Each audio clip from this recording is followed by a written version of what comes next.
Hi, all of you wonderful scuba divers out there. Welcome to the Scuba Diver Magazine podcast, where I break down the latest scuba diving news and things that have piqued my interest over the previous week. This week on the podcast, an oil spill caused by an unidentified ship that made no distress calls in Tobago is under investigation, but luckily they seem to have found that the oil hasn't spread to any of the really popular dive sites and whatnot.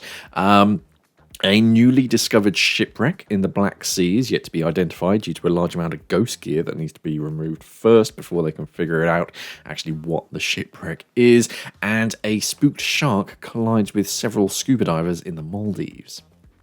So the first big news story this week is that Tobago has contained the oil spillage from a mystery ship that capsized close to the southwest coast, and the dive sites in the west and northeast that have made the Caribbean islands so popular with scuba divers appear to have been left unaffected. So good news on that side, on the scuba diving side of things. Obviously bad news that there's an oil spillage. So 15 kilometers off the island's southern coastline, including a number of beaches and a reef between Canoe Bay and the capital Scarborough, are however reported to have been affected by the oil leak, with a consequent threat to the marine ecosystem in the vicinity.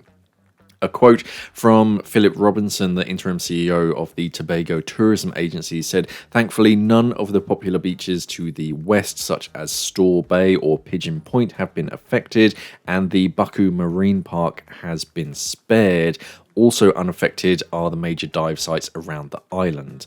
Now, these sites are mainly around Speyside in the northeast, while the popular wreck, the Maverick, and other dive sites lie further round to the west, kind of north of Bucku. Quoting Robinson again, "At this time, I can report that the spill emanating from the ship has been contained. Crews from the National Oil Company, Heritage Petroleum, the Ministry of Energy, the Tobago House of Assembly, and various specialised environmental companies are working around the clock to clean up the affected areas and rescue any wildlife that may be at risk." So they're on it. They're cleaning up the mess, but it's a bit of a mystery. So the ship was sailing under an unidentified flag, and its crew failed to put out any emergency calls before it capsized near the Cove Eco-Industrial and Business Park on the Canoe Bay headland on the 7th of February. Currents pulled the wreck towards the shore, but there were no signs of life on or around the vessel, suggesting that the crew had, for whatever reason, just fled the scene. So, very, very strange. With only the keel visible on the surface and identifying features submerged, the emergency services were unsure whether the vessel was a tanker carrying oil or a cargo ship or a barge shedding fuel. All they could see was just the keel, so that they didn't have much to go on. It was scuba divers working to find and plug the leakage who spotted the word Gulf Stream on the side of the vessel. According to Marine Traffic, there is a 171 metre long oil products tanker by that name, though it has not yet been officially confirmed as responsible for the incident. It's all very strange. Why, there's just this abandoned oil tanker that just crashed. Following the capsize, the Tobago Emergency Management Agency, or TEMA, reported traces of oil off the coast at Roxburgh and Belgarden further east along the south coast, while warning people not to enter the sea to the west between Rockley and Canoe Bays. The Magdalena Grand Beach Resort was reportedly affected, whilst people in the town of Lambo were warned to wear masks.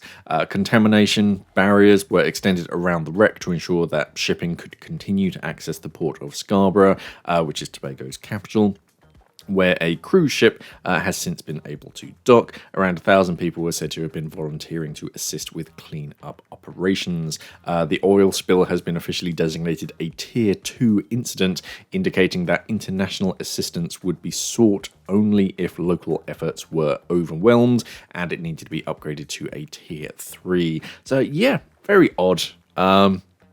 They're, as I said, they're on it. They're already cleaning it up. They've already contained it. But yeah, there's going to be a big investigation as to what this ship was, why the crew never called out for help.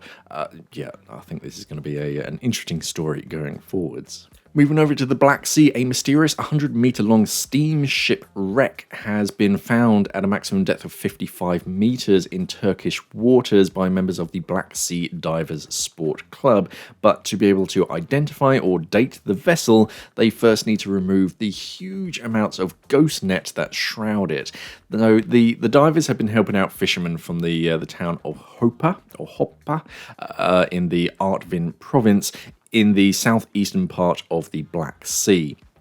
They've been asked to clear ghost nets that have been caught and said to have been killing fish and affecting catches over the wide area, so send in the scuba divers, and they actually found a wreck whilst carrying out a survey, and according to the dive team, whose discovery has attracted considerable interest in Turkey, quote, "We found a widespread wreck around 1.5 to 2 nautical miles from the coast." This is from the club president, Reza Birkin, at a press conference covered by broadcaster IHA. What the divers found initially was the vessel's mid to stern section, which they measured and found to be 53 meters long with an 11-meter beam, and they also located the boilers, so they're starting to identify what the shipwreck was. The team took video footage and examined the condition of the wreck as far as they were able, but 55 meters, they had limited time down there. And typically for a Black Sea wreck, it was just covered in mussels for the parts that weren't obscured by netting. So they're competing with this natural fouling, and then you have the ghost gear as well. So it's very difficult to try and find those identifying features. Quoting again from Birkin, "We determined that the nets surrounding the wreck were causing harm to marine life, with many organisms becoming entangled. Approximately 1.5 meters of the wreck is buried in the seabed, with 4.5 to 5 meters above it. The first step is to remove the nets." The club vice president has estimated that some 10 tons of netting could need to be removed to give the divers a chance of actually identifying the vessel from nameplate and its cargo. This needs to be done as quickly as possible to also remove the ghost nets to save marine life, he said, because hundreds of fish had already been caught in the netting.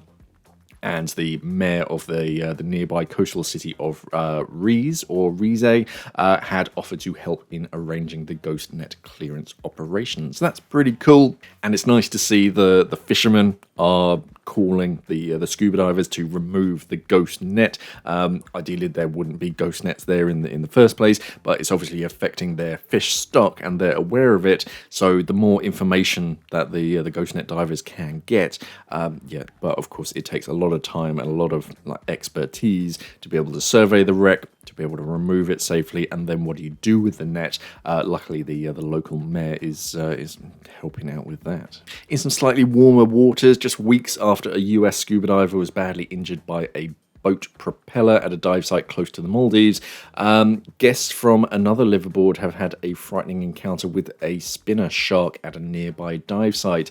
A video has been released that during a staged feed using a baited container, one shark became entangled in a weighted downline and then panicked, spooking the other sharks in the area, and a number of these sharks collided with divers.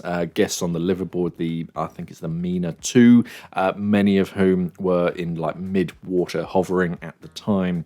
At least one diver was said to have sustained injuries, but described as non-life-threatening injuries.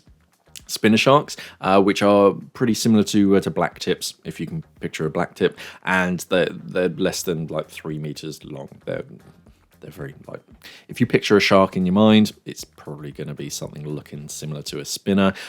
They generally don't pose any kind of threat to humans. They're more interested in the bait if you're bringing bait, which I don't agree with, but hey.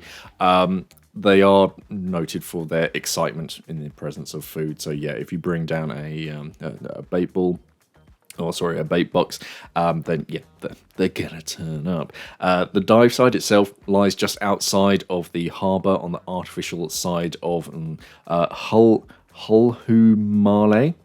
and is exposed not only to strong currents but heavy boat traffic between Maldives International Airport and the resort islands where the majority of diving takes place, and the incident is reported to have reignited a continuing debate about shark feeding in the Maldives. Yeah, go figure. I have seen the clip, and it's one of those things that just happens very, very quickly, and yet there's a lot of divers, and yeah, it just, the shark just darts around, bumps into a bunch of them. Yeah, it reinforces that they are wild animals. We are in their homes, and it's all very confusing for them. It's all quite unnatural for them to have this like bait box and then divers all around them. In my opinion, it should never be like literally baited. If you see a shark in the water, great, it's an amazing experience, but don't chase after it, don't kind of surround it, just kind of let it do its natural thing.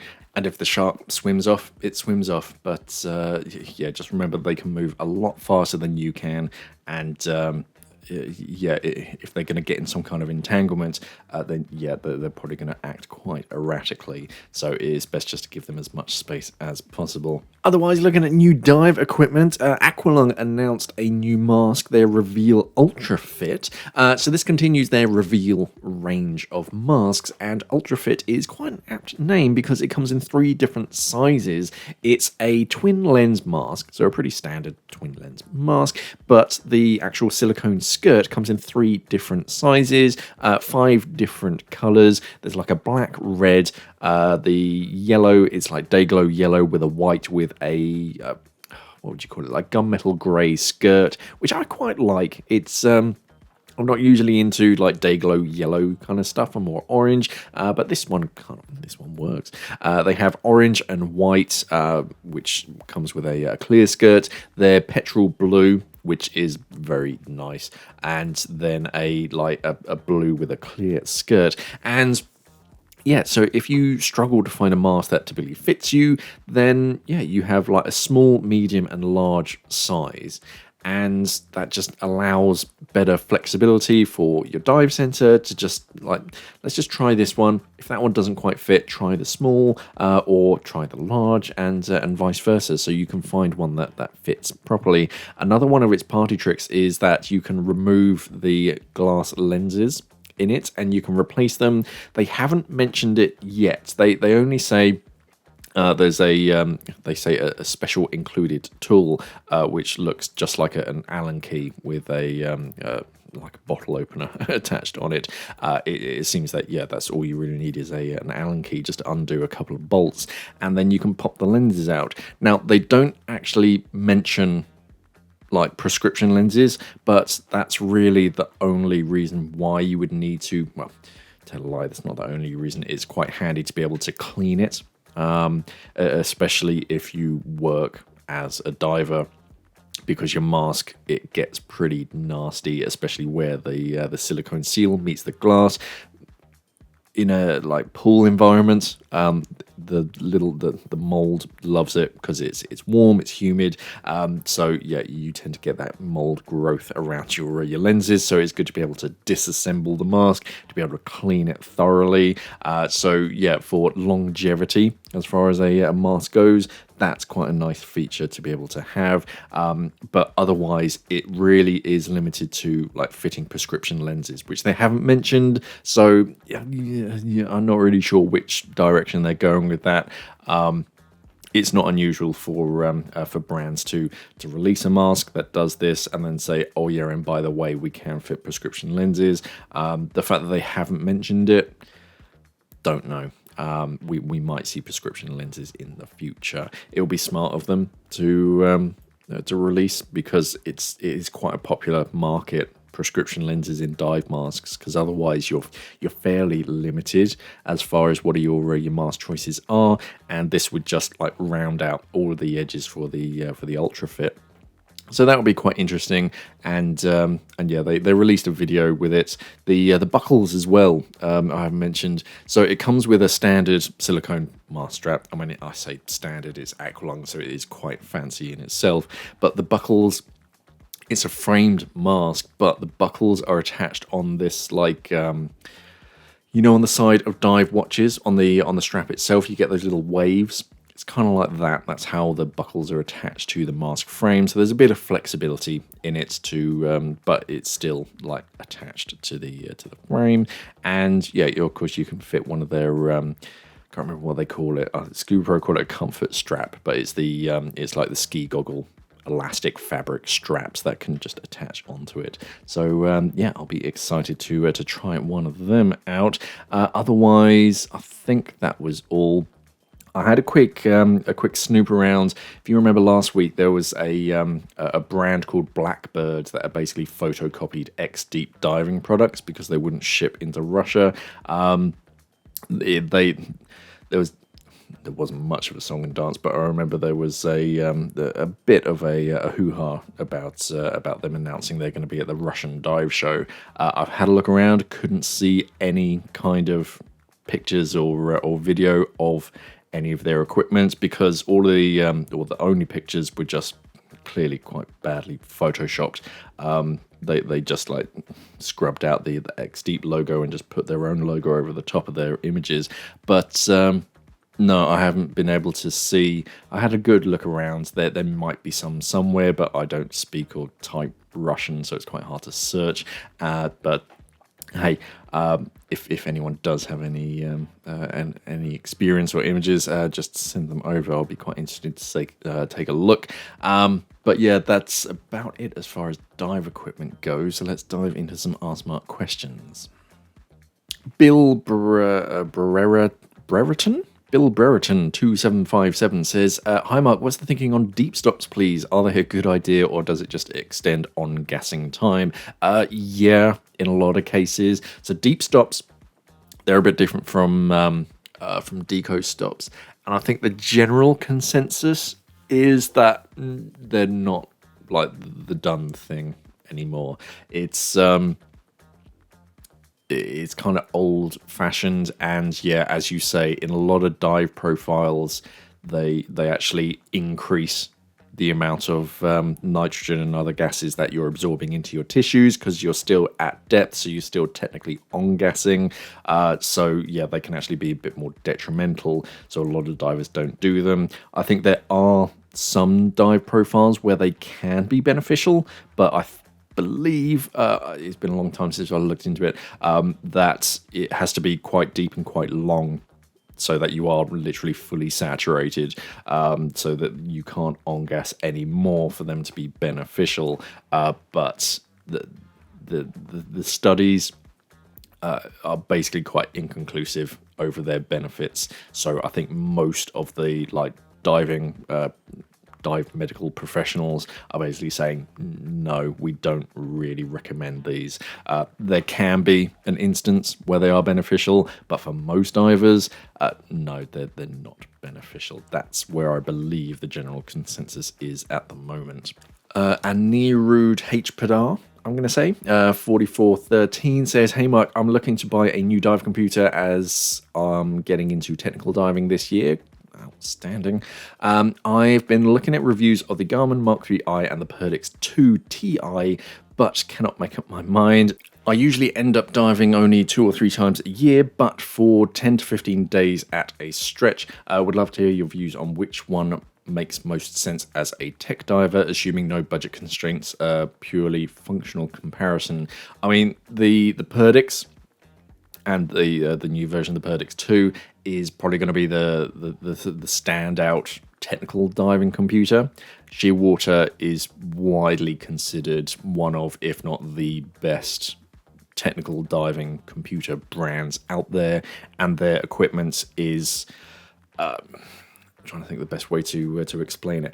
When you're comparing it to something like the Mark III, which it'll do technical diving, and it is a pretty advanced dive computer. It does a lot of the other stuff as well, whereas the Perdix focuses purely on diving and technical diving. So it has more of a focus on like diving, and it's from a diving brand, and their after sales is second to none.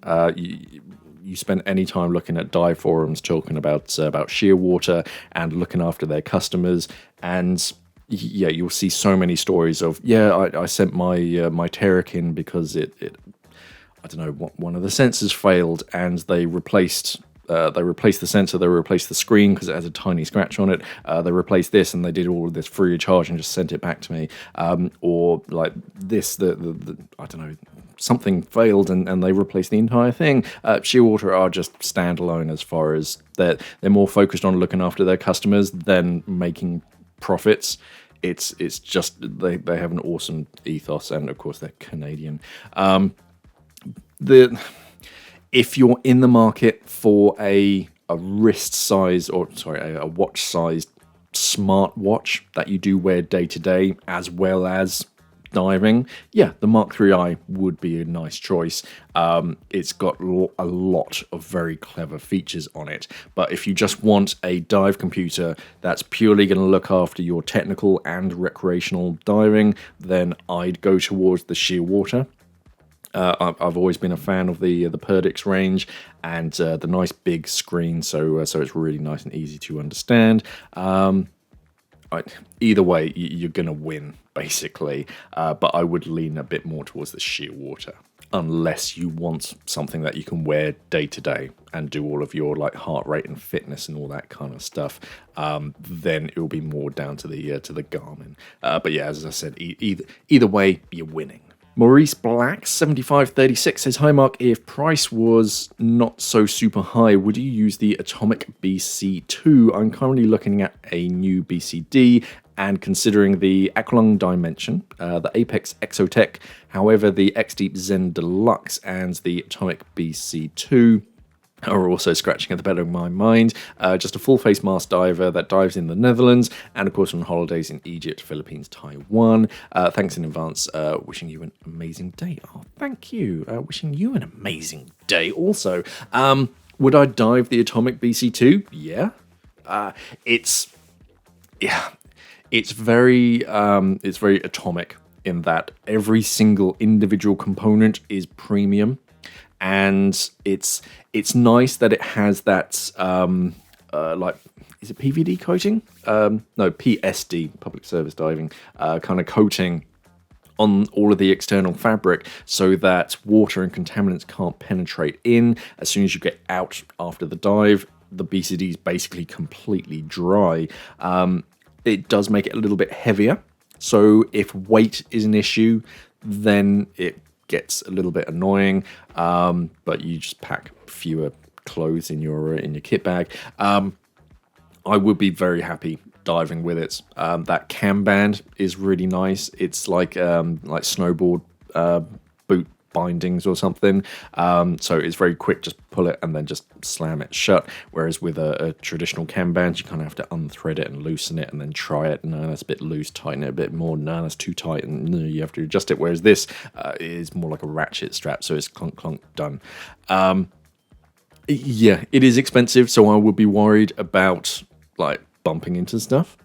And I'm always an advocate for a backplate system because they're just more future-proof and they're more flexible. So if you do go down the X-Deep Zen range, then if you wanted to like move on to twin sets, then you just swap out the wing. If you damage the harness on like a Zen, then you just unthread it and rethread a new one. You don't have to buy an entire new BCD, whereas something like a BC2, a Dimension, an Exotech, then yeah, if you do damage a part of it, you kind of have to replace the entire thing. So I would recommend the X-Deep Zen because that's basically what I dive. However, would I dive the Atomic B2? Certainly. It is a lovely BCD. If I was like jamming in and out of wrecks or caves or something, then I'd be a bit worried about it. It's tough material, but eventually it is going to wear out. and it's going to be expensive to replace it. So I usually recommend going down like back plates. But if you do like the BC2, yeah, go for it. It's a very nice BCD. Luke C 1916 says, "Hi Mark, I want to start diving doubles this summer and was looking to buy a wing for that purpose. I already have a backplate, just wanted to buy a bigger wing so that I could just replace the older one." Yep, that's what I was just talking about. I wouldn't have to buy a whole new setup. No, you're correct. I stumbled across many different types, and I was wondering if there was a certain wing or at least a brand that you would recommend. My mind usually goes to X-Deep and Apex. They're my personal trusted brands. There are plenty out there, as you say. I've dived Mara's XR. They're relatively new. That's like the technical range from Mara's. The Scuba Pro ones, Scuba Pro X-Tech, they when X-Tech first came out, they used their like recreational power inflator, which some technical diving teams weren't too keen on. They like that traditional K-style power inflator. So I think the new ones have a more K-style power inflator. Halcyon, always very popular, and yeah, very customizable nowadays. They've got a tie-dye printed wing now, which is pretty cool. Something like the Apex, what is it called? WTX D40T. Because they did have a D40 and then they brought out the D40T, which is a bit more standard, if that makes sense. They spent time with divers with their previous D40 and basically said, what would you like to remove, what would you like to add, and then they produced the D40T. So that's a very nice twin wing with everything that you need. The X-Deep NX Project wing is the wing that I myself dive. It's they removed the elbow from the corrugated hose, so that now attaches directly into the wing. I find it keeps me in a nice position in the water and on the surface, and it's got everything that you need. Just make sure that you have a separate bladder on the inside. Make sure it's obviously built for twins, so you should have that nice large space in the center of the wing. Otherwise, it's built for single cylinders, and your twins will kind of squash it, basically. The corrugated hose should come out of the center of the wing, and ideally your kidney purge should be on the left-hand side, because your left side controls your buoyancy. But yeah, have a look at the Apex WTX D40T and the X-Deep NX Project. No, it depends on the wing. It depends on the backplate. You've got to make sure that they line up. The holes, the grommets in the wing line up with the holes in the spine of your backplate. But a lot of backplates nowadays have a lower groove just to make it a little bit easier. But yeah, otherwise, you can't go far wrong. Most brands at that kind of level are pretty savvy and pretty well trusted. One thing that I'm not a huge fan on is retainers. Do you call them retainers? It is like an elastic bungee loop that goes all the way around the wing. And they they squish it down when it's deflated. It's supposed to be so that you don't have excess flappy material when your wing is deflated. It tucks it in close to your body, which I get. That makes sense.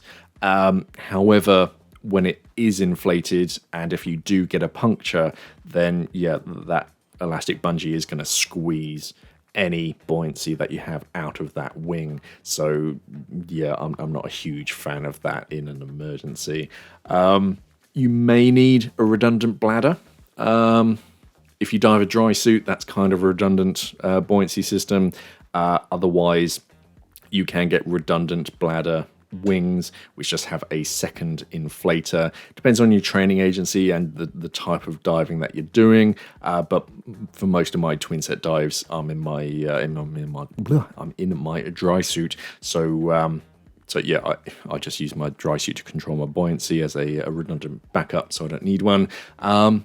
But yeah, have a look around. As you say, there are plenty choices out there.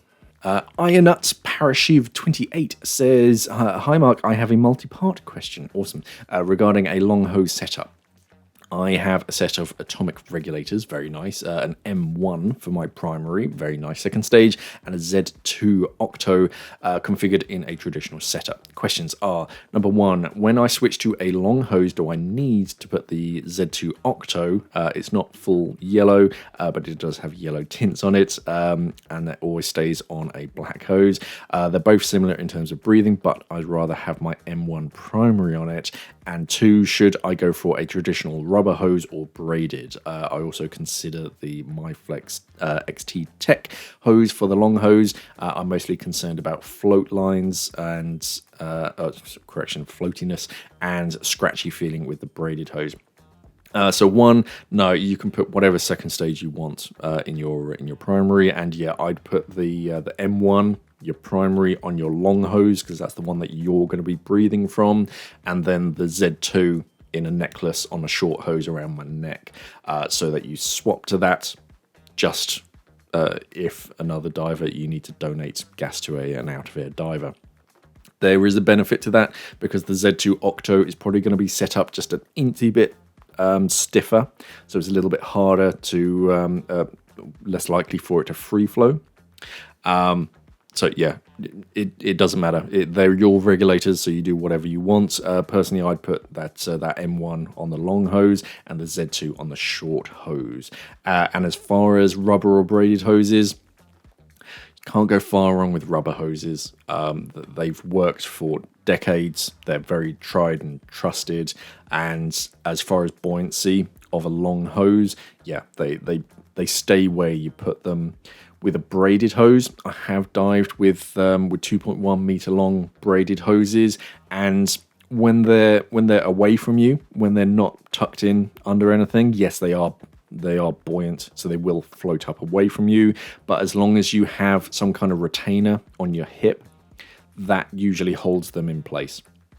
So just make sure you get the right length hose for yourself and a retainer, either a retainer bar, which is Apex did one, and it was just a bar of Delrin that you thread on your right hand's waistband.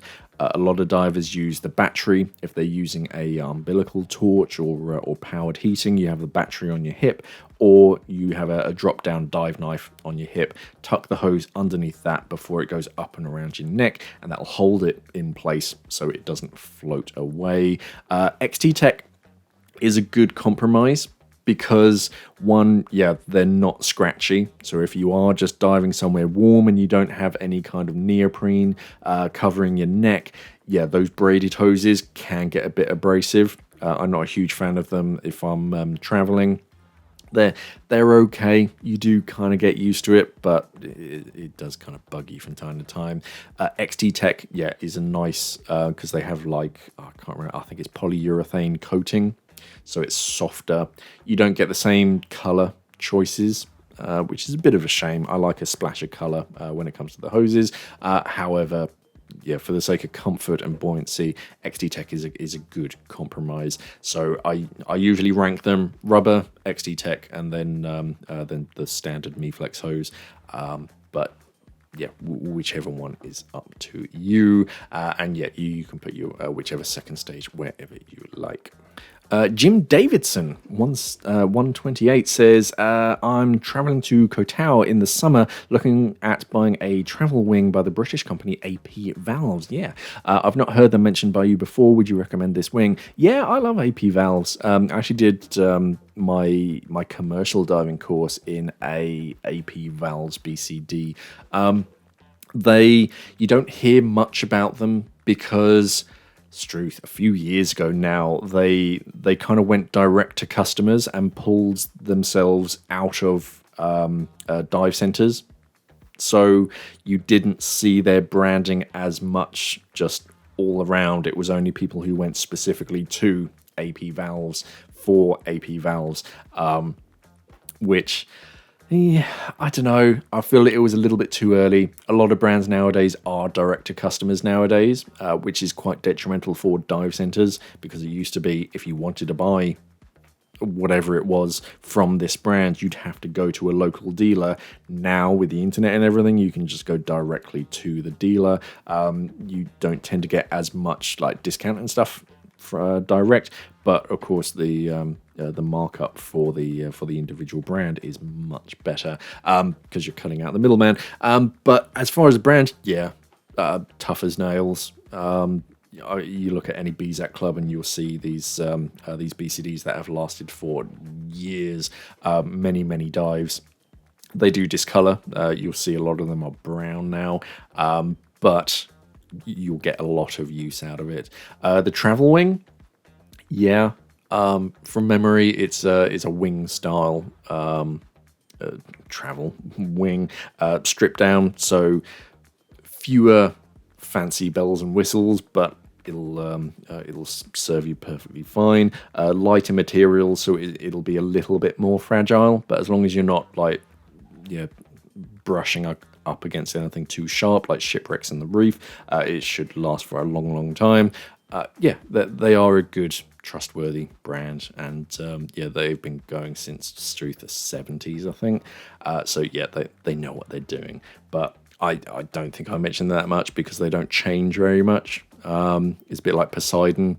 They have their designs and their designs work. They don't have like a new version every year.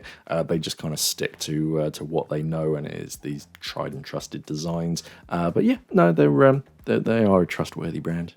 And finally, Magic by Vincent, $22.97. I'm trying to make the smallest, lightest travel setup that I can because I'd like to fit everything in a carry-on. With that in mind, my first stage only has 2 hoses coming off of it. Yep, along with a transmitter. Yeah, that can be done. The first goes to my primary second stage, which I'm switching to a MiFlex hose after learning about it in one of your videos. The second video goes to my Scuba Pro Air 2. I would like to switch that to a MiFlex hose as well, but I'm getting conflicting or confusing advice about whether or not I can switch the second hose to MiFlex because of the connection at the Air 2. My Ask Mark question simply boils down to this: can I use a MiFlex hose if it will be connecting to an Air 2? Could anything special be needed to order? For the answer to be yes. That's one of the cool things about Scuba Pro quick disconnect and low pressure inflators is that every Scuba Pro low pressure hose is a Scuba Pro regulator hose. So you'll notice at the wherever a Scuba Pro hose goes into a second stage, Scuba Pro has a very dedicated, I don't know if it has a special name, but it's like a, how to describe it, crenellated, like ribbed nut. Instead of just having a standard 6-sided hexagonal nut, it has lots of little teeth all the way around it. And you'll have that exact same nut attached to a quick disconnect fitting for your Air 2. The same with their BCDs. If you have a look at your Scuba Pro BCD hose, it has that three banded section that you can retract, and then above that you'll see a standard 6-sided nut, and then right next to that this like crenellated nut, and that's Scuba Pro specific. There is a dedicated tool to remove it. You can use a standard like mole grip or something. You just have to be very careful because it's chrome plated brass. It's very easy to scratch it if you're not using the correct tool. So I usually use an old bit of nylon webbing from BCD and wrap that around. Hold on to that nut, and then just use a normal spanner or a wrench to remove it.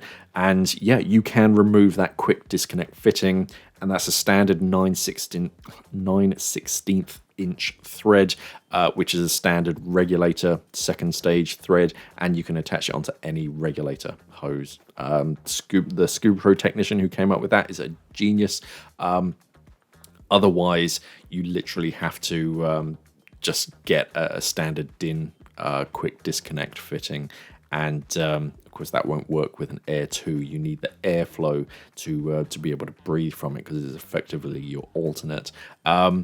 So yeah, you can buy them. Sorry, I should specify. You can buy the Scuba Pro tool. I think Scuba Pro still make a multi-tool, and it has this the fitting for that crenellated Scuba Pro nut. They are quite useful. They have a few Allen keys and things on it, a few extra tools. But yeah, that one tool to remove those Scuba Pro nuts. If you have one, it's really useful. If you don't, you can do it just with a normal pair of pliers or whatever. Just be very careful, because it's very easy to take that chrome off, and it looks kind of nasty. But yeah, you can fit that Air 2 quick disconnect fitting to a standard MiFlex regulator hose. Yeah, it's pretty easy, and I'll show you in a video. Yeah, that's an amazing move by Scuba Pro. Basically, all of their hoses are regulator hoses, and then it's whether it has the quick disconnect fitting attached or not. Otherwise, that's it for the week. Thank you for listening, everybody. We still got the Go Diving show coming up in a couple of weeks. We just added X-Deep and all of their brands. So we're getting Seal, the Seal dry suit, the SL01. If you want to see it in person and talk to them about it, you can do that at the Go Diving show. They also are, I think they're partnered, or X-Deep bought, I forget the organization, but X-Deep basically own Kiss rebreathers as well. So if you want to look at a Kiss rebreather, they've got them as well. So yeah, exciting brands. I spent quite a lot of time at their stand last year at the Go Diving show. I was quite intrigued by their new backplate. So they've basically got this ceramic shield coating on their X-Deep backplates, which is pretty cool. I only saw it in like a matte white, which is quite funky, but they are looking at other colors. So I imagine we'll start to see that more and more going forwards. But otherwise, yeah, tickets are available now. If you go to godivingshow.com, and we have a few different ticket styles for the Saturday and the Sunday. We also have a late admission ticket if you don't want to see all of the workshops and the demonstrations and things. If you just want to like talk to the stands, you can buy equipment. There are a few retailers. Then yeah, there's a late admission ticket, which is a bit cheaper. So yeah, just head over to godivingshow.com. Otherwise, check out our website, scubadivingmag.com. Check out our magazine. Subscribe to the channel here. Thank you for listening, everybody, and of course, safe diving.